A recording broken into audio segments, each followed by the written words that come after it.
Hey, Ben Schwartz. Hey, thank you so much for joining the show today. Hi, thanks for having me, Jason. How are you? Great. Wife and I are longtime fans of your work. We are cracking up at the possibilities of this conversation. So we should tell everyone you're coming to MGM National Harbor, just outside of the nation's capital, right across the river in Maryland. And it's going to be September 6th, and you're calling it Ben Schwartz and Friends. So who are the friends? You have Uh, friends? it's a secret. So every Yeah. show, I bring three people with me from LA, and we get on stage. But you never know who they're going to be until they get on stage, which I think is kind of fun. Yeah. Yeah, Oh, and it's probably easier for you scheduling wise because you can just put and friends and then you can call some friends up at the last minute, see who's available. It works out. what really happens is I'll book these months in advance, but then people get busy and they cancel. So it's also a bummer if I have like these are the people coming, and then 5 days before one Yeah. person's like I can't make it, I got to stay home, and so it's like it helps Yeah. with that. Yeah. It makes it harder for scheduling because then I have to at the last second be like, oh Yeah. yeah, yeah, yeah. But so far it's been really good. I have like a rotating like cast of like 10 people. So out of those 10 people, I bring three for each show. Nice. Well, you were our draw all your own. It really could just be Ben Schwartz and people would show up and Oh, sell that's out the very place. kind. I But appreciate it. are Yeah. we, who are some of the friends that have done in past ones? We're not saying that they will come to this, but who is in Yeah, the yeah, yeah. rotating? Yeah, that we I might don't know. know which one. I have to look at the list to see who's coming to this one. But like Yeah.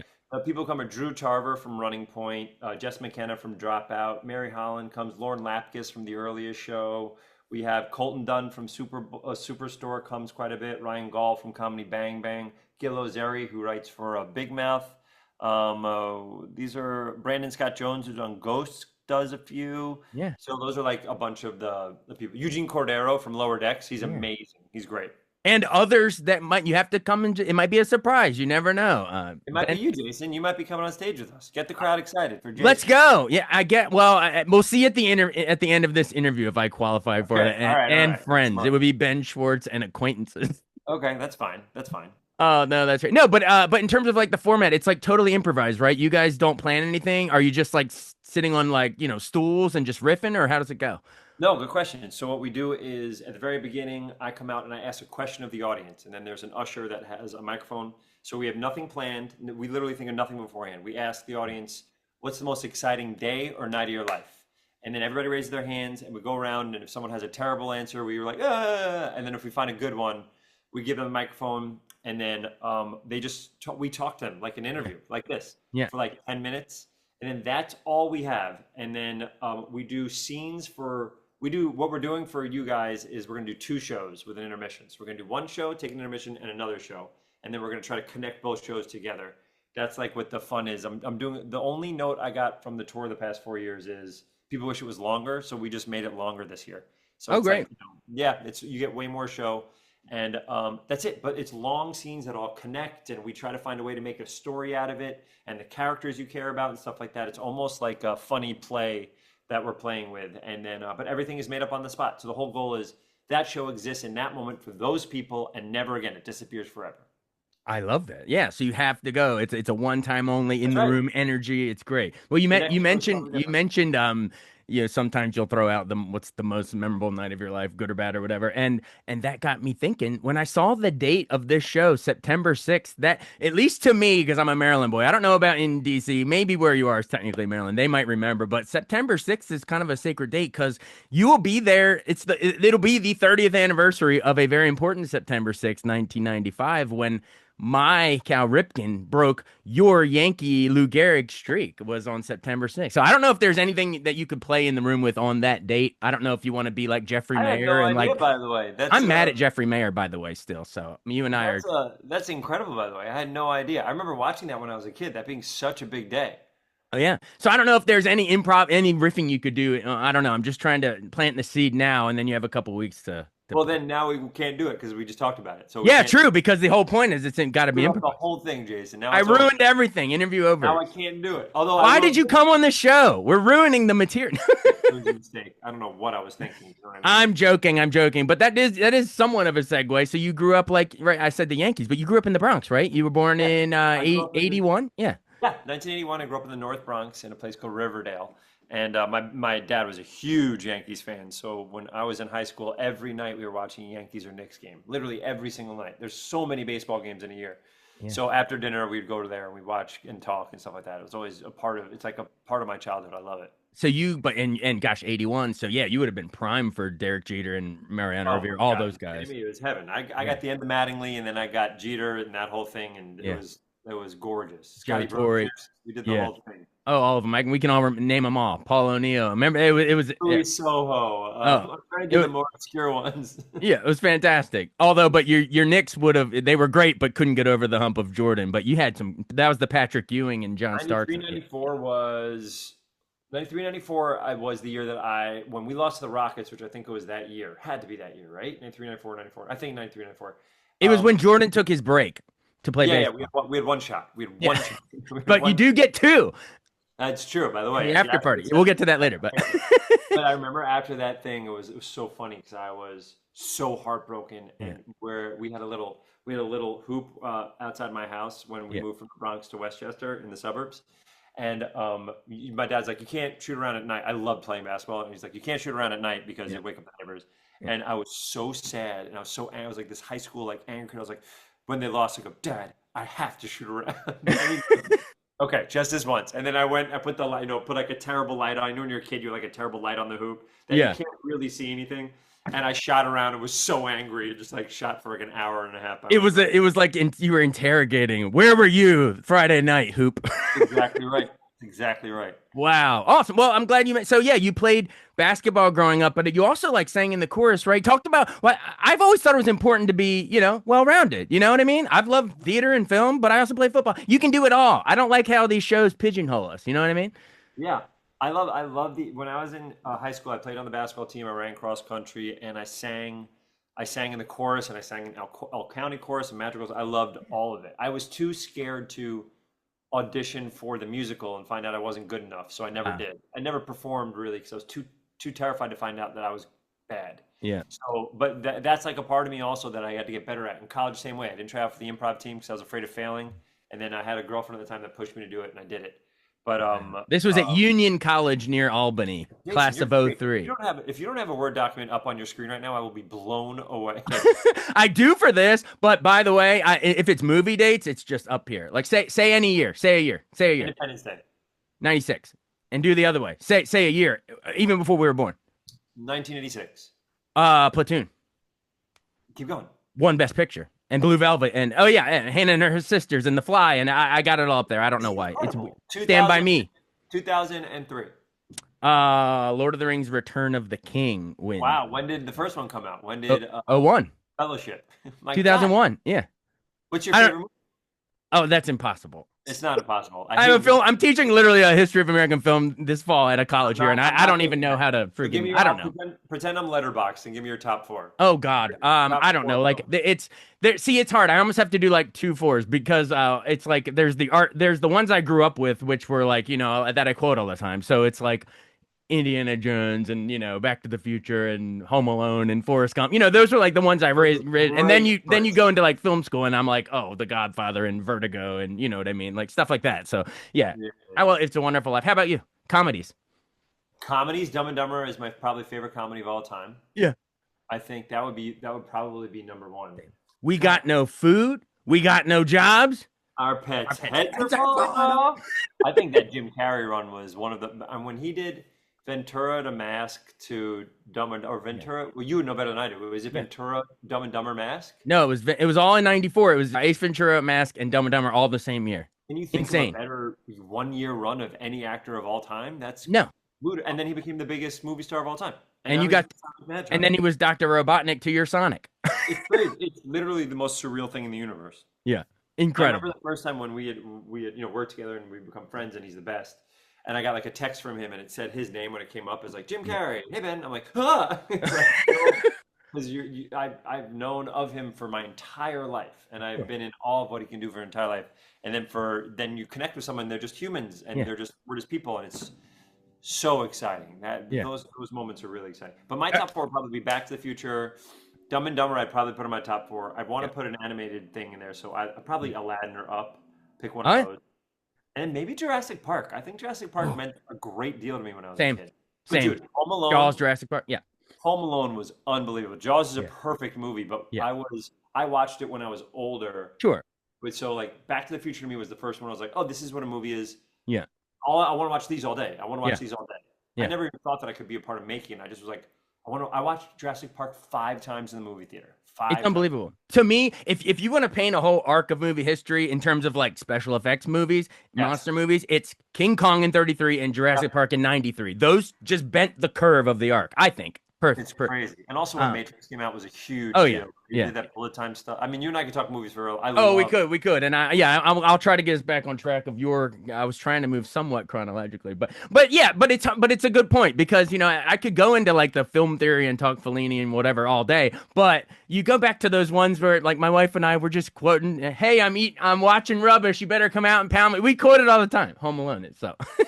um, There's an incredible Daniel Stern in the Home Alone movies is yeah, unbelievable. Oh, have you noticed this, Jason? Who cares? This is what we're doing now, I we're guess. riffing. It's all right. We'll get back on I've track noticed later. that It's fine. like when I was a kid, I'd love movies and watch like a character and be obsessed with a character. And then when I get older, like Men in Black is a perfect example when I'm Yeah, like, I'm obsessed with Will Smith and Tommy Lee Jones. But yeah. then when I watch it when I'm older, I'm obsessed with Vincent D'Onofrio.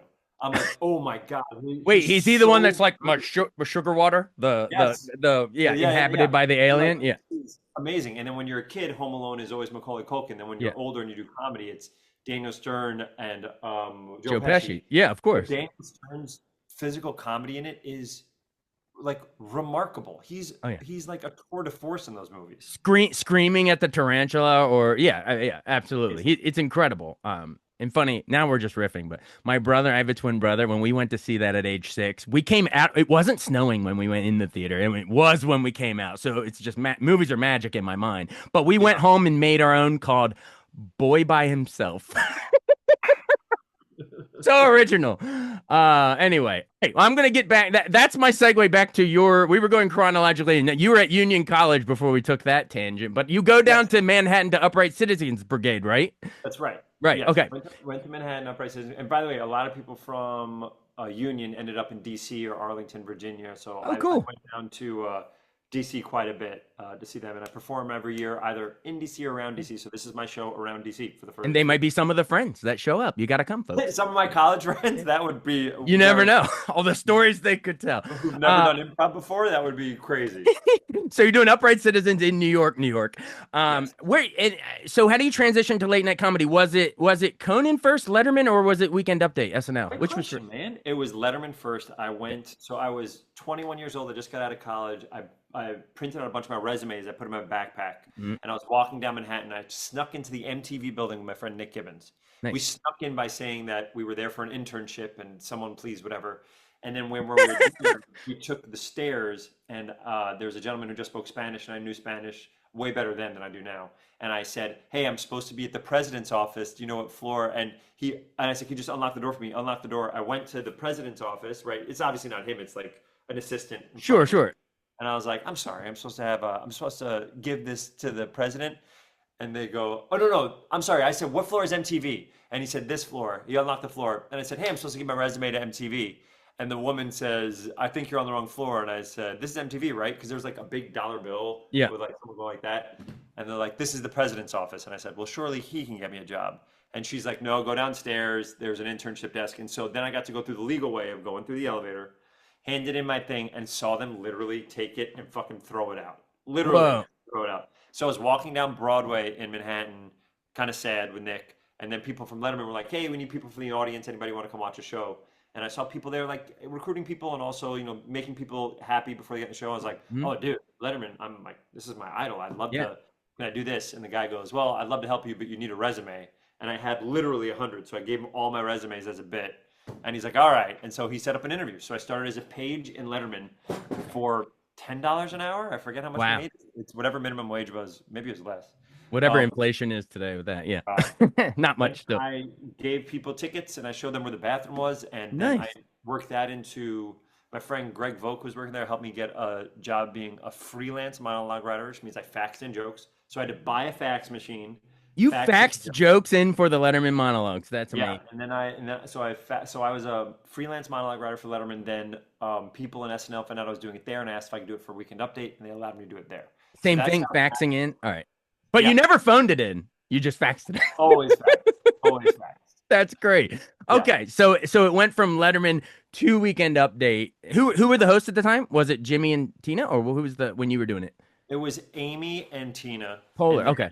then the only time I got jokes on was when Amy, oh no, Tina was having a baby, so she was out, and then Horatio Sands filled in for her, and I got jokes on for like the couple weeks that she was out there, and I was like, oh, this is amazing. But I was submitting for a year and a half. It was a lot. I have Wow. that's what like my website rejected jokes started as, Yeah. all the rejected jokes that didn't get on the air because I had literally thousands of them. That's great. Okay, that's great. So this is all in the early 2000s, and then Conan starts in what? The year 2006.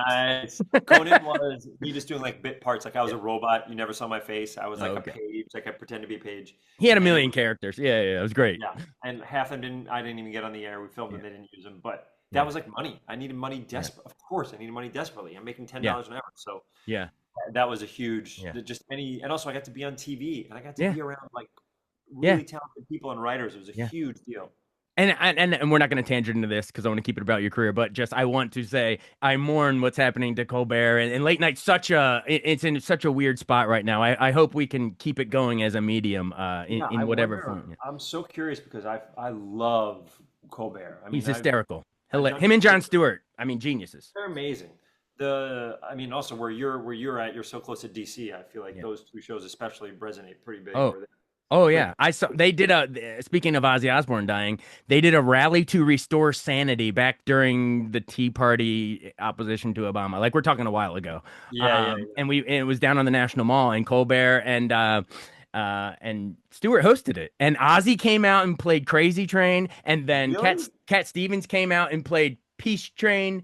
It was like a dueling and then they were like and then Colbert and Stewart were like, "We got to settle this." They bring out the OJs and they play Love Train. My only time ever seeing Ozzy. Yeah. Yeah. Oh my God. Yeah, he's amazing. I'm so curious because obviously I freelance for Letterman. I was a page for Letterman, and Yeah. then I did what come on Ben, you can do this. Who is the Late Late Show? Craig Ferguson. Ferguson. Craig Ferguson. I did I was a guest on his show like 5 or 6 times. Then I was the person. Me and Allison Janney were the two people who did Corden the most. I think it was Oh, 13, nice. 14 times. Yeah. I've done every single show, so it was like I really love late night a Yeah. lot. Oh, So yeah. to see it kind of slip away a little bit is kind of scary. But then I'm starting to learn that like things are just like it's just happening where things are Things different. Like change. everything's streaming now. I was talking to I did some Q&A with some people who were far younger than me and like, or even people in casting. And I was like, yeah, it wasn't always self tapes. It wasn't always me taping myself in a room. It was Yeah. me going into somebody, Yeah. going in front of a casting director, them giving me notes, and the director's there. You know what I mean? And now it's so much just like you film yourself or you're over Zoom. I was Dude, like, you were faxing in jokes and now it's yeah. Yeah, now and there's web I series. had to Yeah. buy a fax machine and buy a landline to send the joke. So anytime I got a joke on, it was just paying off that stuff. You know what I mean? Yeah, the cost of operating. Yeah. Yeah, Wow, man. that's wild. All right. Well, So you mentioned how old are you? Are you 40? I just turned 40. Yeah. Yeah. What'd you do if you're Well, 40? actually not just. I'll be 41 this fall. So yeah. Oh, not just. I'm 50 years old. Yeah. Yeah. I But just turned 40 and I'm 60 in the what'd you fall. do for 40? I feel like 40 is a big one. Oh, we got together at like a brewery, like a fire pit kind of a local thing. Yeah, it was great. Yeah, it's yeah. So I guess we're all both officially old. Not that old, but you're a little younger than me. I'm a 1984 baby. So. I'm 81. I'm older than Oh you. yeah, you are older. I'm good at math too. You're great at math. Great at math. You know what number I know well? Three. Entertainment 720. Bam, bam, bam, bam. I love you, and we're talking Parks and Recs, folks. And that's our yeah. You mentioned Amy Poehler. We had somewhat segue there. You're on that show as Jean-Ralphio from 2010 to 2015, and then the little whatever comeback show, the reunion, whatever. Yeah. But was that meant as like a guest spot? But then you and Aziz were so hilarious that they're like, we got to keep bringing you back. Dave Whatchamacallit, it was Katie Dippold, who's an incredible writer, wrote that episode, I think, with Harris Whittles, RIP, who's an incredible writer as well. And the character, by the way, the way I got it was crazy because I had a meeting about a different character. There's a character there who was a cop who was going to be Leslie Knope's boyfriend that Louis C.K. played. Yeah, yeah, And yeah, I had a meeting about maybe being that, and they're like, you're too young for that. But then Mike Schur goes, but we're like The Simpsons, where like these characters can come in and out, and there's a yeah. Millhouse, and I was like, all right, cool. So I didn't know, but they called my agency, and my agent wasn't there, and the person covering his desk picked up, and they offered me the role, and that person turned it down. Yeah. Turned it down without me knowing. And then Katie called me and was like, I thought you wanted to be in the show. I just wanted to double check before we move on. And I go, what are you talking about? And I never heard anything about it. I go, I'm in. Whatever it is, I'm in. I don't even care. Don't even tell me what the role is. I'm in. And she goes, Yeah. oh, good, good, good. So she told me it's just one scene. Yeah. But the hope is that if it works well, that maybe you'll do some more. Like Mike wants it to be like a fun character that we can come back to. And it went really well. And then the next couple went really well. And then all of a sudden I was in 21 episodes. And it's one of my Wow. favorite things I've ever done in my entire life. It's one of my all-time favorite shows. My wife and I'd seen several, random episodes and thought it was hilarious, but during COVID, my wife was like, "No, we need to binge it start to finish." One of the best, funniest, and all those, literally every character would go on to become Bert famous. Hapley's Yeah, Bert Hapley's incredible. Evan unbelievable. Mulholland's amazing. Everybody's so good in that show. Amy Poehler, Nick Offerman, Aziz Ansari, Chris Pratt, Aubrey Yeah. Plaza, Rashida Jones. I mean, Rob Lowe, Adam Scott. I mean, come on, Severance, all these shows that they would go on and do. Yeah, You have Chris Pratt and you have Paul Rudd, who's Ant-Man. Both of them are in it. And then Adam Scott, Aubrey's, all these people are like the biggest movie stars in the world. It's doing huge crazy. things now. I know it's and it all started there. Amazing. I'm is Jean-Ralphio there for a second? Because I'm thinking that a lot of our chronological stuff is great for the podcast, but for social, I can almost imagine it. Is he there? I can stand in for Tommy Haverford. Can we do like Are you James Lipton right now? yeah? Can we do like an entertainment 720, like just like riff it really quick, You like can ask promoting me the show at ask me whatever MGM? questions you want. Ask me whatever questions you want. All right. Well, I'm just like a real quick, high energy, real quick bit of about the MGM show. All right. Great. I'm not Tommy Haverford. I'm Jason Fraley, but Entertainment 720 with Jean-Ralphio. Bam, bam, bam, coming to MGM. Are you excited? Very excited. I'm very excited. I can't wait to be over there. I can't wait. It's almost in like, what is it, a month? Yeah, coming up, I can't depending wait. when I air this. But yeah, yeah. Your energy is unbelievable. It makes me so happy, Jason. It's just coffee. Hey, before we go, I do want to ask about the after party because we teased it earlier. You were in season one on it's Apple TV Plus. What I love about it is each episode's a different genre, and yours was the musical episode, right? And you did that several musical numbers, but we were crying laughing when you were doing two shots because Eminem. Oh, nice. Eminem, you only get one shot. Hamilton, you're not throwing away your implied one shot, but you're like, no, you only get one shot twice. So, do you remember all the words? Could you sing it if Oh my God. If you started for me, how does it start? I don't remember the beginning. I just remember we all get one shot twice. I remember that part. We all get, is it one? Not one shot, is it? A one shot twice. We all get one shot twice. Nice. Another. If I listen to it once, I could probably do the whole thing. Well, you listen to it once, twice, then you could probably. That's true. I listened to it once, twice. Other than annoyingly asking you to sing a song you've forgotten about, just memories of the show itself, because the cast was great. Yeah, the cast is unbelievable. The show was so fun. Lord and Miller were producing it. Chris Miller directed every episode. They are heroes of mine. They did Spider-Verse. They did Lego Movie guys, right? They did Lego Movie. They did 21 Jump Street. They're just, I'm like, people ask me sometimes what directors I always want to work with. They were always on my list. Mm-hmm. So it was amazing. And it was when COVID was prime. It was like right when it happened before any vaccines came out. So it was like one of the first ever productions back. So it was fucking scary too. Yeah. We were wearing masks every second until you started saying record. Wow. If you wanted to drink water, you had to go outside the building to take a drink of water. It was Wow. like we were figuring it out. Nobody knew what was going on, but we still wanted to make stuff to make people happy and smile. But it was so fun. And then also, like you said, I have a very, very key role in that season. Yeah. So it was like for me to know that I get to sing those songs and then play like a pretty key role in the whole series was. I wish I could do that show for the rest of my life. I wish I could work with those people for the rest of my life. They were amazing. It was incredible. Highly recommended on Apple TV, folks. There are multiple seasons. Dude, I'm really proud of that one. Yeah, absolutely. Another one that everyone loves is Sonic the Hedgehog. Yeah, how crazy. I mean, we mentioned it earlier with Jim Carrey, but I kind of want to return to it because I assume you played the Sega game growing up, like all of us. And now you're voicing the character? Yeah, unbelievable. Unbelievable. And I'm a huge video game person. When I was a kid, it was my life. Video games, I don't know how big you were into it. Maybe you're a little cooler than I was, Jason, but No. I waited a little later to get cooler, like high school. But back then I was into it, man. Mario, Zelda, A Link to the Past for the Super Nintendo, best game. I think that's a top 10 game of all time. Best game ever. Chrono Trigger, there's a couple Final Fantasies up on the list, but Ocarina of Time also was N64. Zelda was great. So good. You could ride the horse in that Zelda one. movie now.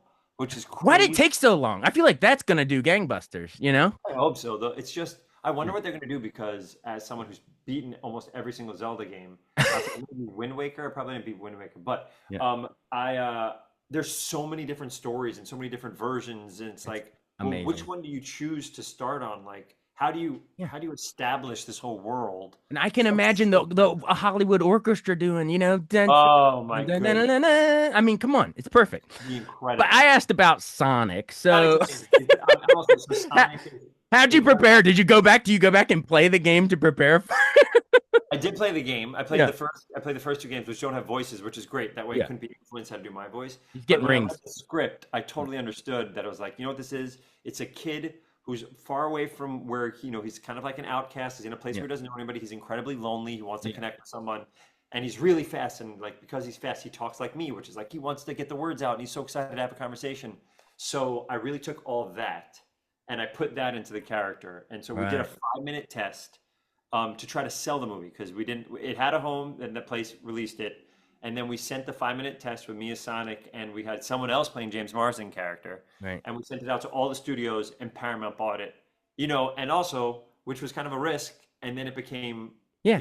incredibly lucrative for them, and I'm so proud of it because a lot of people that I meet have been like their kids have been really influenced by it, Mhm. or they were, they play the game, and so it's kind of been that is one of Right. those dream come true ones. Parks and Yeah. Rec, that After Party are like real dream come true ones where it Yeah. like has influenced people in really positive ways. So it's really exciting.